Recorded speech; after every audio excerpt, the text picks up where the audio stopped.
So for today's video, I wanted to talk to you guys about what the process was like for me to buy my first motorbike here in Indonesia. I feel like this is something nobody really speaks about, especially for foreigners, because typically tourists just fly into Indonesia, Bali specifically, and they rent a bike for maybe a month or two, and nobody really speaks about what it's like to buy a motorbike. What do you have to do if you're interested in purchasing a motorbike here long term? Because there are a lot of foreigners and expats that are living here long term for months and years at a time, but you know, how do they actually go about buying a motorbike? So that's what I'm gonna be sharing with you guys today.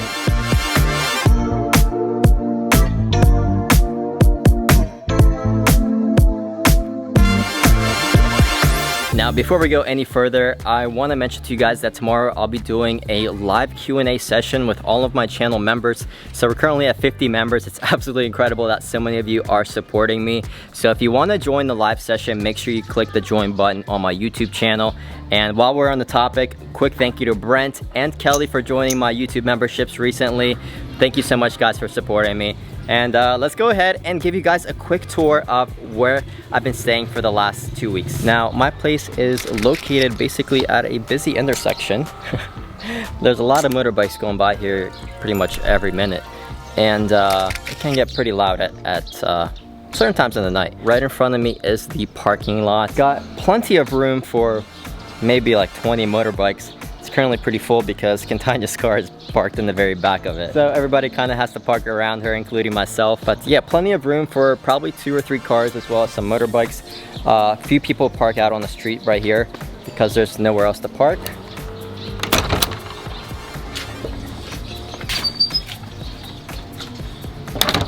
So as soon as you enter on the right side, you do have a kitchen as well as a sitting area.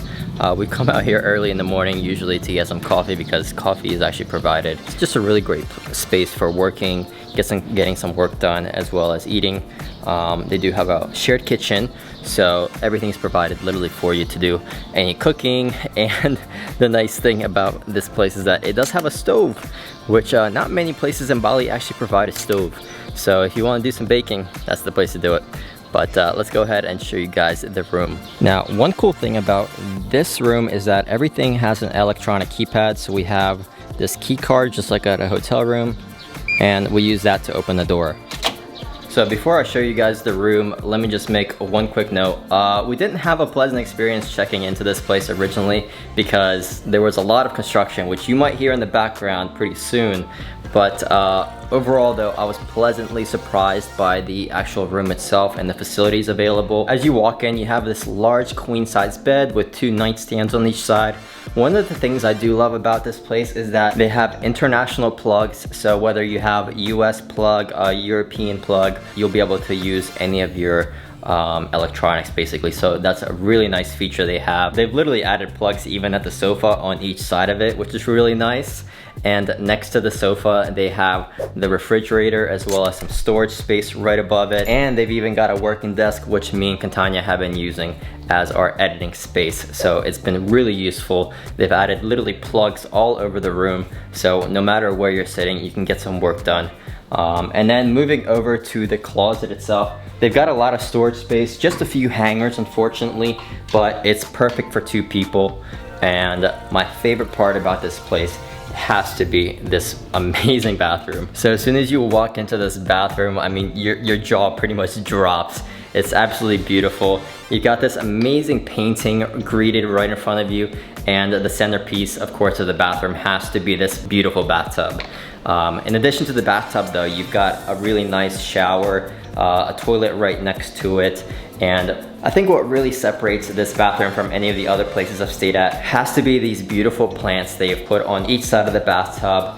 And then of course you have this really large vanity sink. And as I mentioned, the construction next door, you can probably hear it right now, so sorry about that. But yeah, really beautiful vanity sink. Unfortunately, it's only a single sink, not a double. But of course, you've got a lot of counter space, and you've got 2 drawers right underneath of them as well. Now, if you think this place is nice, let me just show you the rest of the facilities because you haven't seen anything yet. So if we walk down a little further, we're gonna be at the pool, but just to my right, we have, I guess, the lounge area. It's a clubhouse almost. I think this is my favorite part about this complex is that you got this huge lap pool. It's probably the nicest pool that I've ever had staying in Bali. So definitely highly recommend this place. If you want to come out here, take some photos around a beautiful swimming pool, this is the place to be. I mean, look at these umbrellas. And they do have on the other end over here, they do have a playroom on the left-hand side as well as a jungle gym where kids can pretty much play on. It's really nice. But let's go ahead down and show you the gym. Now, one of the cool features about this place is that we do have a gym included, so we don't have to pay extra for that. So amazing amenity to have. Let me show you real quick what it looks like in here. So overall, not bad.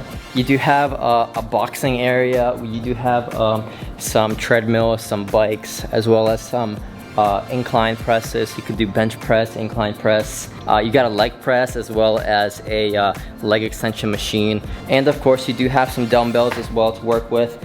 I mean, this is honestly more than you can ask for in a gym. This is probably 200 times better than a hotel gym.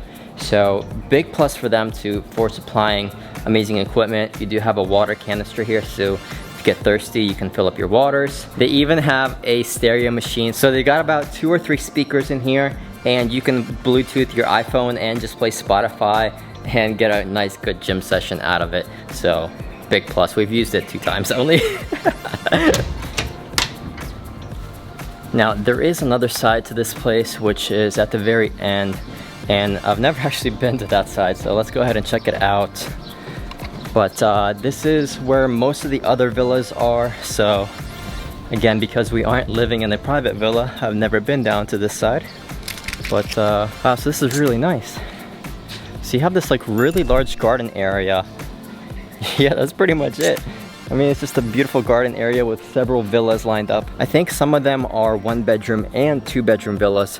So I believe the 2-bedroom villa costs, I want to say 10 million IDR per month is what I remember asking them.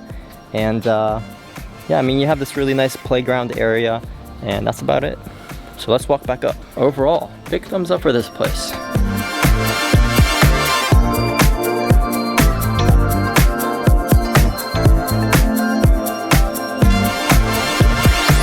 Alright, so I've had my motorbike now for roughly about 2 weeks, and I wanted to share what the experience was like purchasing the bike, because not many foreigners actually share what the experience is like buying a bike or compared to renting it. Now, for me, I just got a Kitas, so I'm planning on being here for at least a year.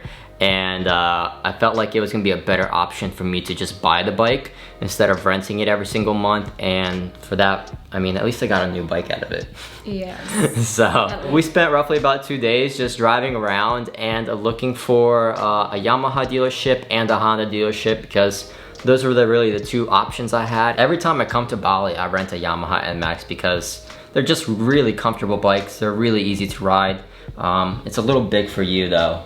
It's a little bit too big. Yeah, it's a little too high. So if you're a little shorter. Thank you. But yeah, so the process, what was it like? So once we finally decided that I wanted to get a Yamaha NMAX, we pretty much just drove into the Yamaha dealership. We actually got to test drive the bike, which was really nice because that was one of the difficult issues. Honda dealership wouldn't let me test drive the CBR, so that was a big issue. And on top of that, it was really hard to even find a Honda ADV for me to even test drive.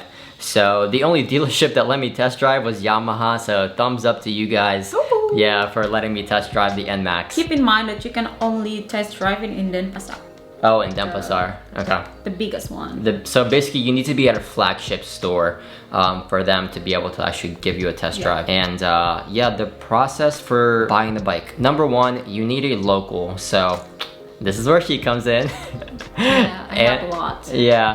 So basically, you need a local. Even if you have a Kitas, a foreigner can't buy a motorcycle here in Indonesia.